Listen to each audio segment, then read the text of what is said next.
Recently, I've been getting asked, Cal, how have you found ways to improve at breaking? And I think this is largely due to the success I've seen over the past year and some of the recognition that I've gotten. And so today I want to share just a little bit about my creative process. And I will preface by saying that I do think that breaking is very subjective. And while you may think that your skill level hasn't really improved that much, other people might disagree with you and think that you've improved a lot. I think breaking being subjective also means that there are no limits to how much better you can get and how much you can improve. I think it's worth briefly touching on where I was 2 years ago. Um, I had taken a pretty long hiatus due to some pretty major life changes and as well as COVID lockdown. I was breaking pretty actively up until 2020, and then I had stopped breaking almost altogether until roughly the beginning of 2023, so almost exactly 2 years ago.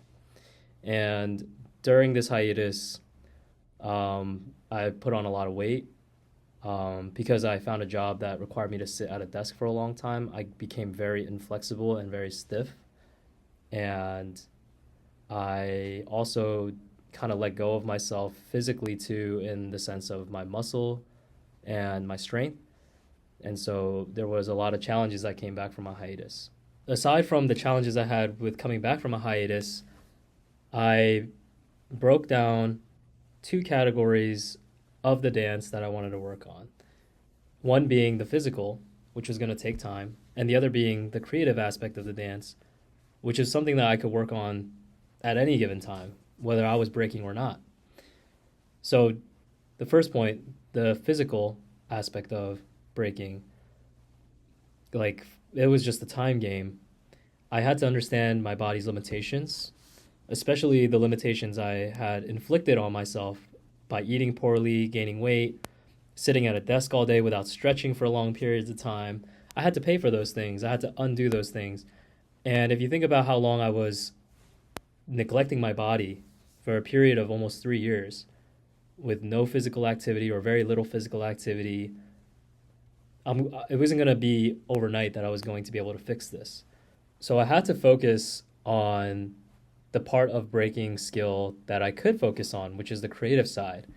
I would say that I am not a very creative person at all. And that was a huge area of opportunity for me to grow in. And unlocking my creativity and trying to become a more creative person definitely was the catalyst for my improvement in breaking. I think my creative process can be very simply defined as doing things that I can do and not worrying about the things I can't do.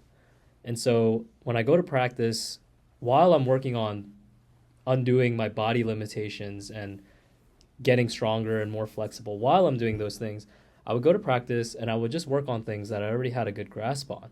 And then I would sit there and I would brainstorm different transitions and different fun ways to get in and out of some footwork tech that I already had or some signature that I could do.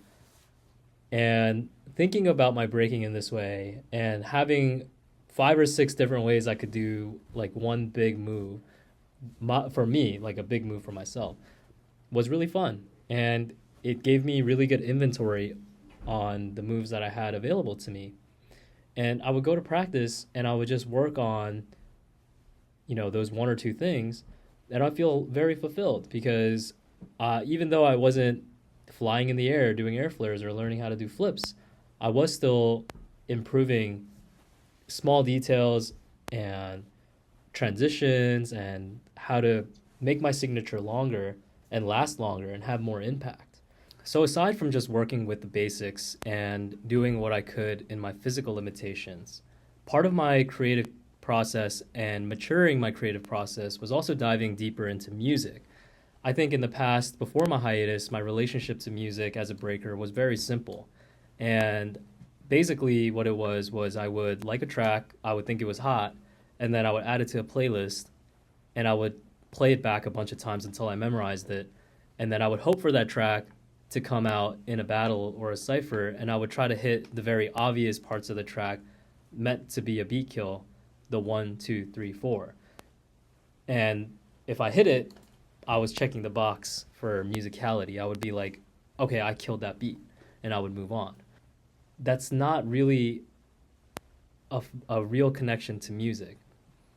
I wanted to build a real connection to music, and part of that was going to take a lot of research and expanding my knowledge of what made up a song, what made a song great, understanding the theory behind what I'm listening to, and expanding the genre of music I was listening to. All of these things were really fun. So when I started dancing with a new understanding of music, I started considering things beyond just the typical on the surface level beat kill. I started thinking about the melody. I started thinking about the rhythm, if it was different from the melody. And I would think about the lyrics too, if there were lyrics for the track. Not all breaking tracks have lyrics. When you're in the moment, when you're practicing, it's actually pretty difficult to take a step back and to actually just listen to the music that you're listening to, especially if you're not the one playing your music at practice. And so I would do most of my active listening and listen to breaking music on my free time. And yeah, that sounds kind of crazy. Having like a Spotify playlist with just breaking tracks and listening to that, might seem a little bit too much. But I made that playlist with mostly tracks that I enjoyed listening to, and I let it become kind of the background soundtrack for a lot of the things I was doing outside of breaking, like going on a drive or when I was trying to focus at work. Those moments where you're connecting to the music start to feel more intentional, and it doesn't just happen accidentally, or it's not just because you know the track really well because you listen to it a bunch of times. No, it's really that you are trying to embody the music and you're trying to portray the music in the way that it made you feel when you were listening to it. Working with the basics and connecting to the music and being confident in my ability to connect to the music led me to be a more confident dancer overall.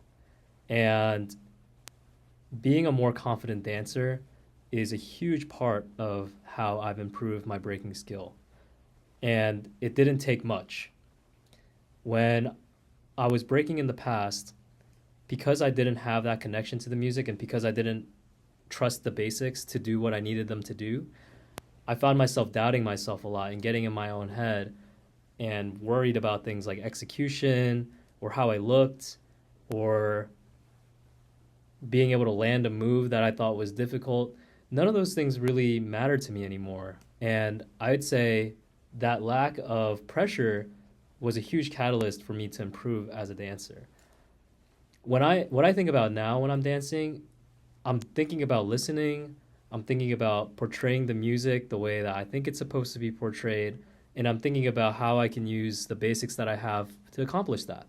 And with all those thoughts running in my mind, I don't really have the time to run through all my doubts and think about, oh, am I going to mess this up or is this not going to look good?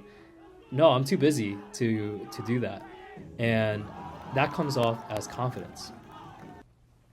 I think for me, confidence, it's thrown around a lot as a term, especially in breaking. We talk about confidence all the time. But I think for me, my confidence comes from I've just got a lot to do. I have a lot to accomplish whenever I throw down. I don't really have time to doubt myself. I don't really have time to reflect on what's going to be great or what's not. I just kind of have to move and I just kind of have to keep up with the music. I have to let the music dictate how I move. And I think when people watch me break now, they might think, oh, this guy is really confident in his foundation or he's really confident in himself so he can convince other people that he's killing it. And that's why I'm enjoying watching this. But really, I'm not thinking about it like that. It's not intentional and it's not really a facade that I'm putting up when I'm out there and I'm breaking.